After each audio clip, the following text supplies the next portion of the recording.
एका काळामध्ये दिवसभराच्या रात्रीच्या काळामध्ये त्याच्याकडनं होत असतो ती फार मोठी चव ही. आणि परत परत करणं, परत परत भगवंताकडे अशामध्ये जाणं ही वारी आहे. अशीच वारी पाहणं तुकाराम महाराज म्हणतात की हा विठ्ठल हा तुमच्या ठिकाणी सुद्धा आहे. औटपीठी म्हणजे त्यामुळे जे शरीर आहे एक औटपीठ आहे, त्याला आउटपीठ म्हटले, ते शरीर आउटपीठ म्हटले की औटपीठी विठ्ठल उभा तुमच्या ठिकाणी. त्याच विटेवर भगवंत हृदयामध्ये उभा आहे.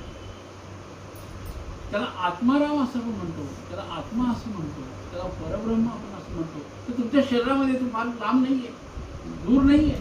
आणि त्या विठ्ठलाची वर्णन करताना ते म्हणतात की औटपीठी विठ्ठलोबा मध्ये सुनिळाची गावा. विठ्ठल कसा आहे तर त्याचा भौतिक निळ वलय आहे. त्या निळ वलयामध्ये, कारण तो कृष्णाचा अवतार आहे, भगवंत कृष्णाचा अवतार, तर निळ्या वलयाची त्या गाभे त्याच्या समोर अशी निळ वलय तयार आहे, आभा इतका मोठी.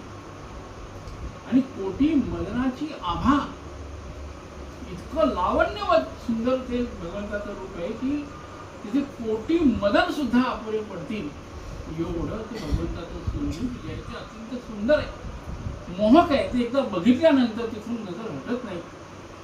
म्हणून तर लोक इतक्या वारीला इतकं महिना 2 महिने चालतात, केवळ त्या विठूच्या दर्शनाची आस धरून चालतात. इतकं सोपं नाही आहे ते तप करणं, सगळ्यांना सोपं नाही आहे. आणि असा हा विठ्ठल तुम्ही सुद्धा बघू शकतात, त्याचं दर्शन तुम्ही घेऊ शकतात, त्याची वारी तुम्हीही करू शकतात. वारी करणं म्हणजे परत परत प्रयत्न करणं. हे प्रयत्न कसे करायचे तुकाराम महाराज सांगतात, नामदेव महाराज सांगतात की तुम्ही सोहम साधने त्याद्वारे श्वास जे घेतात, दररोज 21,000चा आठवडा आम्ही श्वास घेतो आणि सोडतो, तर प्रत्येक श्वासागणित विठ्ठलाचं नाव घेणं, प्रत्येक श्वासागणित परब्रह्माचं नाव घेणं, प्रत्येक श्वासागणित रामाचं नाव घेणं, ईश्वराचं नाव घेणं, त्याचं स्मरण ठेवणं ही वारी आहे.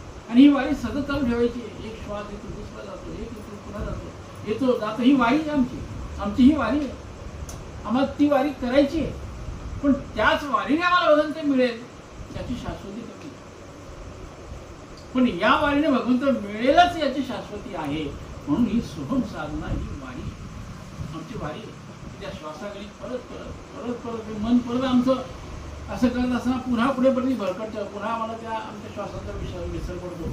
परत त्याला आठवण द्यायची त्या मनाला, परत त्याला ओढून इकडे आणायचं, परत त्या वारीवर आणायच्या, मार्गावर आणायचं आहे, परत त्याच्याकडनं ते करून घ्यायचं आहे.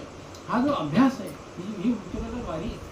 इतकं सोपं सरळ सांगितलं संतांनी की न लगती सायास जावे वनांतरा, सुखे नारायण येतो घरा. तुम्ही घरी बसून सुद्धा ती वारी करून जाऊ शकतात. घरी बसून सुद्धा तुम्ही पंढरपूरला जाऊ शकतात, पांडुरंगाच्या ठिकाणी जाऊ शकतात. इतकं हे सोपं, इतकं सरळ साधन आमच्याकडे दिलं करण्याची आवश्यकता आहे. तर तशी वारी ही आमच्याकडनं नेहमी व्हावी, तसा प्रयत्न आमच्याकडनं नेहमी व्हावा. म्हणजे आम्हाला याच देही याची डोळा पाहिन सुखाचा सोहळा. तो बघायचा आहे मला, याच डोळ्यांनी बघितला आहे, डोळे आंधळे होण्याच्या आधी. आणि याच देहाने, हा देह असेपर्यंत त्याच्या आधी हे सगळं आम्हाला बघायचं आहे. म्हणून ही वारी आमची अशा पद्धतीने श्वासावर आधारलेली, सोहमवर आधारलेली आम्ही वारंवार करायची, वारंवार साधनेला बसायचं आहे, वारंवार आम्हाला जप करायचं आहे, वारंवार आम्हाला जप करायचं आहे, ध्यान करायचं आहे. ध्यान हा त्यातला मार्ग आहे. ध्यानामध्ये नेहमी आम्हाला मनाला त्या एका विशिष्ट ठिकाणी केंद्रित करायचं आहे. ही वारी आहे. प्रत्येक वेळेस प्रयत्न करायचा आहे.